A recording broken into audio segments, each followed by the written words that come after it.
रहीम, आप देख रहे हैं वाइस ऑफ कोसार। मैं हूं तनवीर वलायत अब्बासी।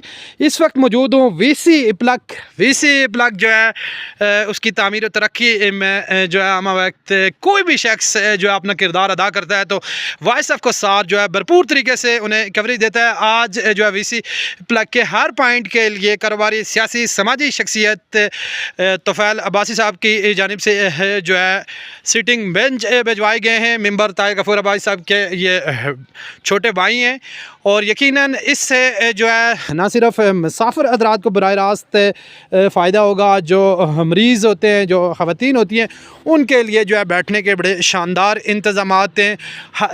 ये जो है वीसी प्लग की जितनी भी हदूद है उसके अंदर जो है जितने पॉइंट हैं उनके ऊपर उतारी गई हैं। हमारे साथ मौजूद हैं लुकमान अब्बासी साहब। अस्सलाम वालेकुम। क्या कहना है जी आज के इक़दाम जो हुआ है तोफ़ैल अब्बासी साहब की जानिब की तरफ से, ताहिर साहब की जानिब से, तो इसके ऊपर क्या कहना